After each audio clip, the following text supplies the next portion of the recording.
அனைவருக்கும் கோபிநாத்தின் அன்பு வணக்கங்கள் நண்பர்களே. நாளைய தினம் வெள்ளிக்கிழமை, மிகவும் அபூர்வமான நாள். பங்குனி உத்திர திருநாள் அப்படிங்கிறது வருது. முருகப்பெருமான் வழிபாட்டிற்கு, சிவபெருமான் வழிபாட்டிற்கு, அதே போல் விஷ்ணு பகவான் வழிபாட்டிற்கு மிக உகந்த நன்னாள் அப்படின்னு சொன்னோம்னா இந்த நாளை குறிப்பிட்டு சொல்லலாம். இப்போ திருமணம் ஆகாதவர்களுக்கு நல்ல வரன் அமைய வேண்டும் அப்படின்னு இருந்தாலும், குழந்தை வரம் கிடைக்க வேண்டும் அப்படின்னு இருந்தாலும், குடும்பத்தில் ஒற்றுமை மேலோங்க வேண்டும் அப்படின்னு நினைத்தாலும் இருக்க வேண்டிய விரதங்களில் இந்த பங்குனி உத்திர விரதம் அப்படிங்கிறது ரொம்ப முக்கியமான விஷயம். தவற விட்டுறாதீங்க. முருகப்பெருமானுக்கும் தேவயானிக்கும் திருமணம் நடந்ததும், ராமபிரான் சீதா தேவிக்கு திருமணமானதும், பரமசிவன் மற்றும் பார்வதி தேவிக்கு திருமணமான நன்னாளாக இந்த பங்குனி உத்திர திருநாள் கருதப்படுகிறது. அதனாலே அந்த திருமணம் ஆகாதவர்கள் நல்ல வரன் அமைய வேண்டும் என்று இந்நாளிலே விரதம் இருந்து இறைவனை வழிபாடு செய்யும்போது கண்டிப்பாக அவர்களுடைய வேண்டுதல் நிறைவேறும் அப்படிங்கிறது ஐதீகம்.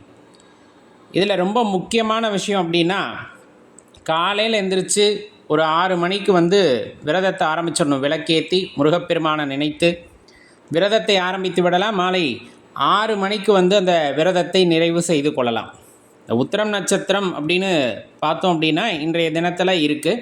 அதனால் பங்குனியோட உத்திர தினத்தில் நம்ம இந்த வழிபாட்டை மேற்கொள்கின்றோம்.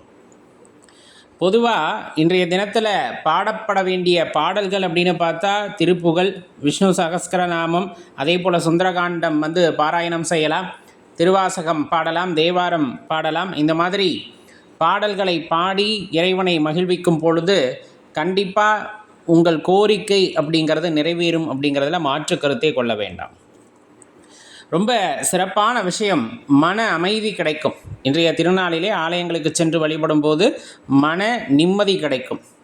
பொதுவாக பார்த்திங்க அப்படின்னா இந்த நன்னாளில் காவிரி கரையிலிருந்து தீர்த்தம் எடுத்து போய் பழனி மலையில் இருக்கக்கூடிய முருகப்பெருமானுக்கு அபிஷேகம் செய்வது அப்படிங்கிற ஒரு வழக்கம் உண்டு. அது பார்த்திங்க அப்படின்னா அந்த நவபாஷான சிலை இருக்கு இல்லையா, அதை குளிர்விக்கணும் அப்படிங்கிறதுக்காக அந்த காலத்திலிருந்தே இந்த வழிபாட்டு முறைகளில் கொண்டு வரப்பட்டிருக்கு. அதனால் பழனி மலையில் பார்த்திங்க அப்படின்னா ரொம்ப சிறப்பான வழிபாடுகள் அன்றைய தினத்திலே நடைபெறும். நம்ம இந்த விரதம் இருந்து வழிபாடு செய்ய முடியல அப்படின்னா காலையில் எழுந்திரிச்சு நம்ம பொதுவாக நம்மளால் செய்ய முடிந்த நைவேத்தியத்தை செய்து முருகப்பெருமானுக்கோ சிவபெருமானுக்கோ விஷ்ணு பெருமானுக்கோ நீங்கள் வழிபாட்டை செய்யலாம். அப்படி செய்யும்போது அதனுடைய பலன் உங்களுக்கு முழுதாக கிடைக்கும்.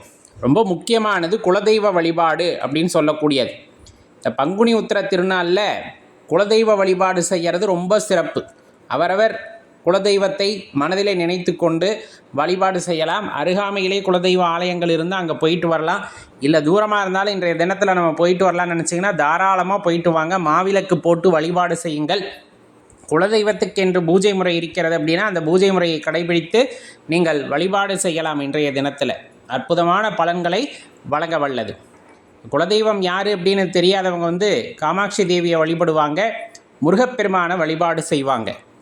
அப்படி வழிபாடு செய்யணும்னா அருகாமையில் இருக்கக்கூடிய முருகப்பெருமான் ஆலயத்திற்கு சென்று நீங்கள் வழிபாட்டை செய்யும் போது அதனுடைய முழுமையான பலனையும் உங்களால் பெற முடியும் அப்படிங்கிறத மறந்துட வேண்டாம்.